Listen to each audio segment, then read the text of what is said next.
Bienvenidos a Cultura Política. En este canal analizaremos todos los acontecimientos y sucesos que pasan a nivel internacional y nacional.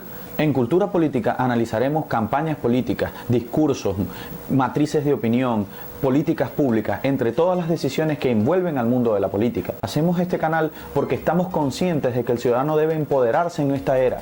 El problema de las democracias actuales no está en cómo subir el poder, en cómo elegimos a los gobernantes, ya eso está bien decidido. El problema está en cómo esos gobernantes bajan el poder que no es de ellos, que es del soberano, hacia todos los ciudadanos que en ese momento están bajo su gobierno.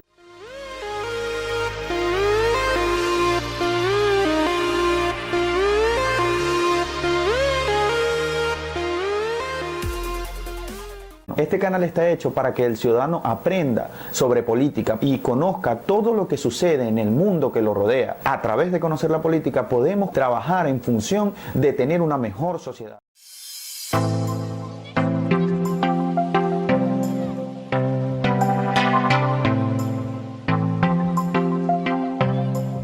En el capítulo de hoy vamos a conversar sobre un tema muy importante para todos los venezolanos, la guerra económica. La guerra económica es una matriz de opinión que utiliza el gobierno para defenderse de aquellos que dicen que lo que está sucediendo en el país en materia económica es culpa de ellos.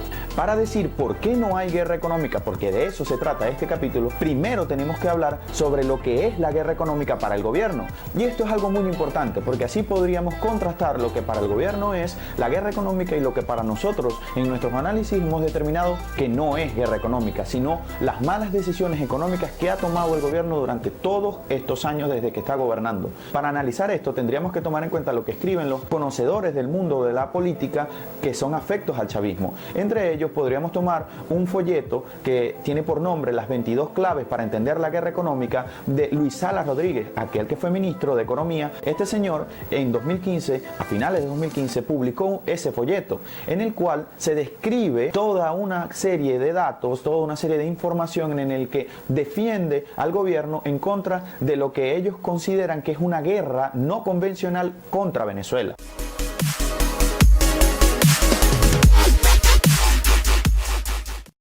¿Qué es la guerra económica para el gobierno? Debemos extraer 5 puntos que nos parecieron los más relevantes de estas 22 claves que habla el señor Luis Salas Rodríguez. El primer punto para entender lo que para el gobierno es la guerra económica es que no es inflación. Para el gobierno la inflación no existe. Para el gobierno es una inflación inducida, provocada por aquellos empresarios que especulan con los precios, que acaparan los productos o que son usureros.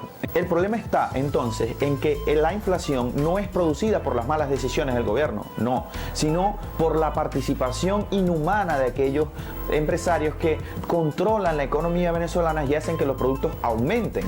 Y eso es lo que para el gobierno es la inflación. Aunado a esto está un concepto muy importante que trabaja este autor en sus 22 claves, el llamado planeo económico. El planeo económico es un concepto que, digamos, este autor extrapola de otro concepto muy importante para el venezolano, que es el PRAN. El PRAN es un sujeto, un líder, digámoslo así, de la mafia que controla los actos delictivos desde la cárcel. Controla a toda una red de personas que trabajan para él y que cometen actos delictivos, pero este lo hace desde la cárcel. Para este autor, el planeo económico significa que los grandes empresarios no son los que atienden directamente al consumidor, al cliente, pero son estos los que controlan a esas bandas delictivas de acaparadores, de usureros y de especuladores que hacen y dañan la economía venezolana. Para este autor, el control de precios no es un problema. El control de precios es algo normal, según sus conocimientos, puesto indica que si el Estado no controla los precios, viene el mercado y los controlará. Esto es su opinión. El control de precios no es un problema, a pesar de que la mayoría de los economistas digan que sí lo es, y ya veremos cómo afecta a la economía. El cuarto punto que considera este autor es la debilidad ideológica. Este autor considera que la gente se cree que el problema económico es culpa del gobierno porque somos débiles psicológicamente o nos tienen adoctrinados, somos lo que ellos llaman disociados, es decir, no tenemos un conocimiento real de lo que es el mundo de la economía y por ende nos creemos que es culpa del gobierno. Debemos ser educados para entender que es culpa de los agentes externos, es culpa de los agentes internos que la economía venezolana está así debido a una guerra no convencional. El quinto punto no me gustaría parafrasearlo, me gustaría citarlo taxativamente.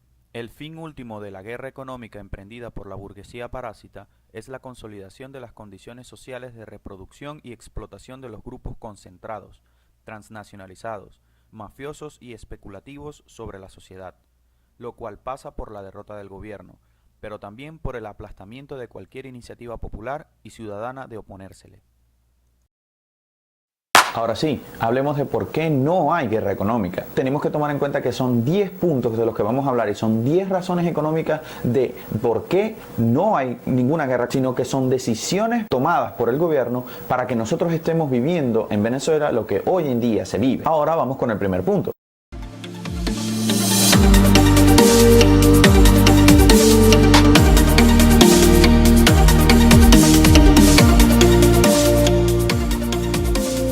El control de cambio es una medida tomada por el Estado en el cual se interviene en la economía para determinar un precio oficial del cambio de una moneda extranjera, para determinar el precio o la venta. Esa medida es tomada para evitar que bajen las reservas internacionales a través de la fuga de capitales, es decir, que se vayan las divisas que hay en el país. Según la mayoría de los economistas, esta medida debe ser tomada por no más de 2 años. Sin embargo, en Venezuela tiene muchísimos más años, desde el 5 de febrero de 2003, desde que se estableció Cadivi. Esto es un grave problema para la economía venezolana. Ha generado lo que todos los economistas están de acuerdo en que genera: desindustrialización de nuestra economía, desindustrialización del país. Nuestra economía empieza a depender más de las importaciones y por ende la producción nacional va por el suelo. Esto es algo bastante grave para nuestra economía. No entendemos por qué se sigue manejando este tipo de medidas, por qué se sigue considerando algo bueno para nuestra economía cuando es tan malo. Bueno, aquí podemos encontrar una respuesta que nos parece bastante convincente de por qué el gobierno sigue utilizando este sistema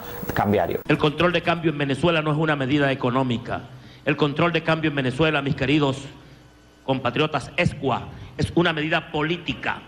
Porque si nosotros quitamos el control de cambio, ustedes sacan los dólares y nos tumban. Mientras gobernemos, tendremos que tener control de cambio. Como podemos ver, la visión de economía que tiene el gobierno es bastante, digamos, en el mejor de los casos, deficiente. El gobierno supedita las decisiones económicas a las necesidades políticas. Las decisiones económicas no se toman para solucionar problemas económicos, se toman para solucionar problemas políticos, y esto es grave. Entendemos que todas las decisiones que toma el gobierno a raíz de ese mensaje, de ese discurso dado por el señor Aristóbulo Isturi, es que en Venezuela lo importante es no salir del poder. El chavismo lo único que le interesa es no salir del poder.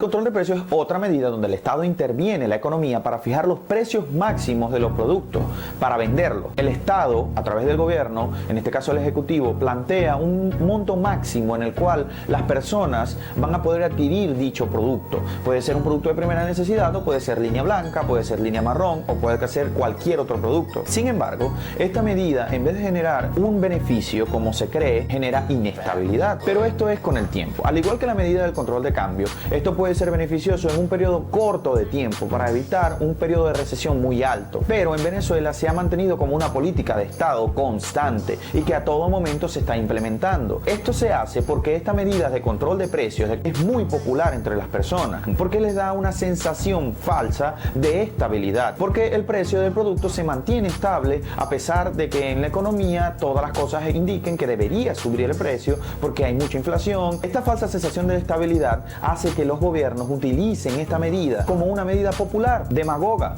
puesto les sirve para ganar afectos políticos, y aquel que no entiende considera que el gobierno está defendiendo al venezolano, defendiendo al consumidor de aquellos empresarios que quieren aumentar los precios sin ningún control.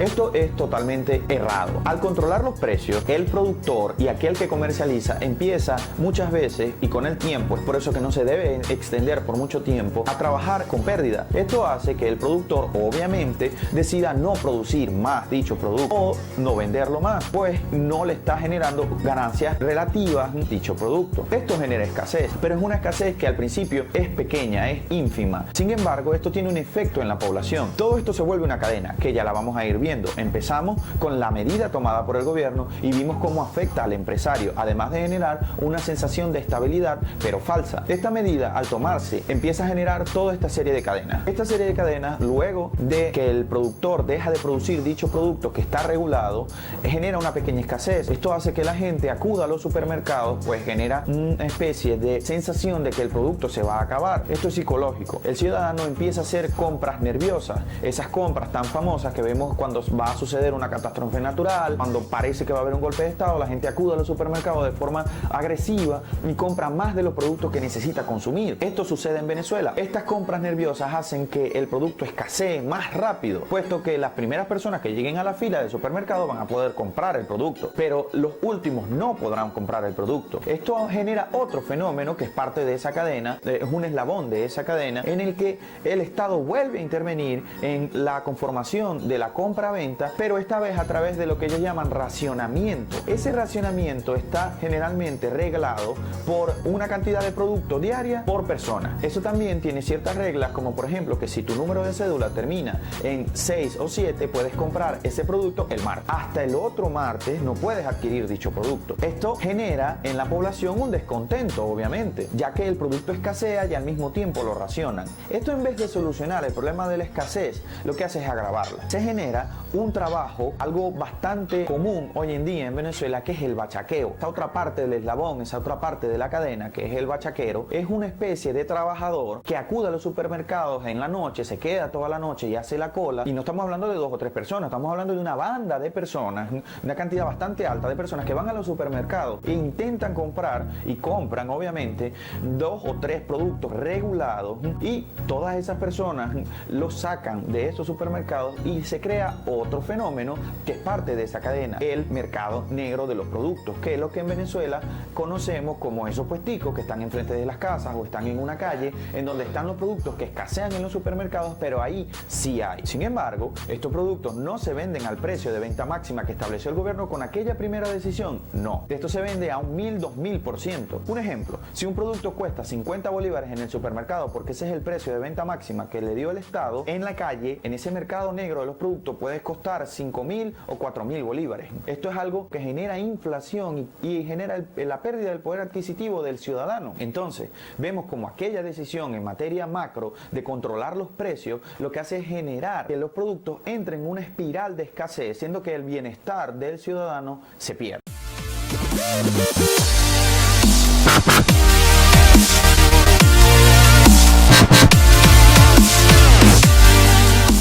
Continuamos ahora con el tercer punto. En Venezuela hay un artículo que es muy importante para entender este tema de las expropiaciones, el artículo 115 de nuestra Constitución. Ese dice lo siguiente: se garantiza el derecho de propiedad.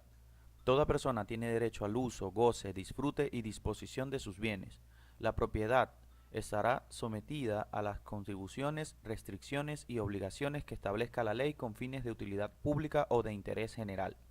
Solo por causa de utilidad pública o interés social, mediante sentencia firme y pago oportuno de justa indemnización, podrá ser declarada la expropiación de cualquier clase de bienes.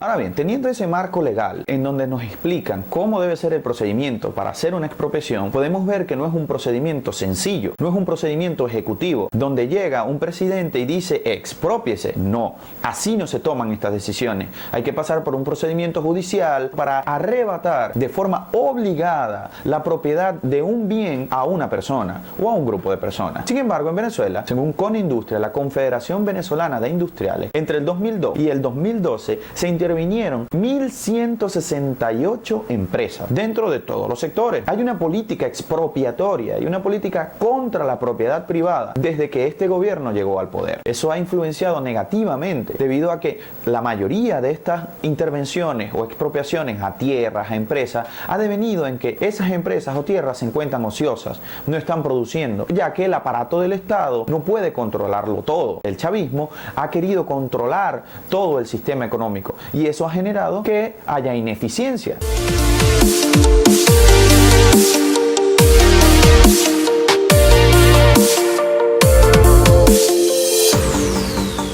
En Venezuela hay altísimos niveles de corrupción. Estamos en el puesto 158 de 167 estados, según la organización Transparencia Internacional, que mide el índice de percepción de corrupción en una población. Este puesto lo compartimos con nada más y nada menos que Haití y Guinea-Bissau. Solamente estamos por encima de Irak, Libia, Angola, Sudán del Sur, Sudán, Afganistán, Corea del Norte y Somalia. Estamos en una especie de top 10 en el que es fácil corromper a los funcionarios públicos.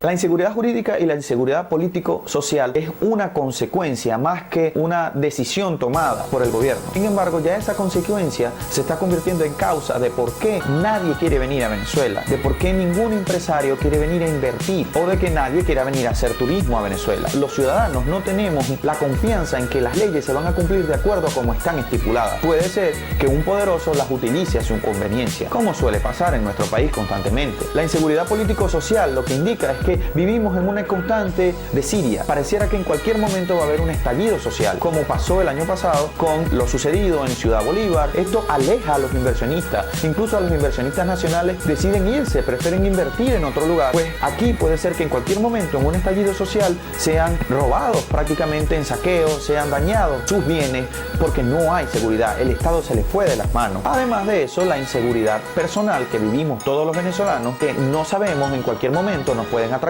nos pueden robar lo que tengamos encima, saliendo de nuestras casas o llegando, en cualquier momento no estamos seguros. Esto deviene en un montón de datos. Por ejemplo, según el índice de competitividad empresarial, Venezuela se encuentra en el puesto 142 de 152 estados. En el ranking Doing Business, que se encarga de definir cuáles son los mejores lugares en el planeta para invertir, estamos en el puesto 187 de 190 países. Todo esto son datos del 2015. Sin embargo, no ha mejorado mucho Venezuela desde el 2015 al 2016. Incluso podríamos decir que ha empeorado. Y eso lo vemos en los datos otorgados por el Fondo Monetario Internacional, por ejemplo, en los niveles de inflación. Mientras en el 2015 la inflación fue de 180%, en 2016 la inflación ha llegado a más de 800%. Con nuestro billete de 100 bolívares, que es el de mayor denominación, hasta el 2016 no alcanzaba para consumir nada. Ni el libro más feo en una librería se podría comprar con 100 bolívares. Además de eso, el Fondo Monetario Internacional proyecta una inflación de 2.200% para el 2017. Así, ¿quién invierte en nuestro país? Esta ha sido la primera parte de por qué no hay guerra económica en nuestro país. Esperen la segunda parte en el siguiente capítulo. Si les gustó el video, por favor suscríbanse. Vamos a seguir publicando sobre estos temas, vamos a seguir hablando sobre la política venezolana, además que tocaremos temas internacionales que nos interesan a todos los venezolanos. Y bueno, muchas gracias y hasta un próximo capítulo.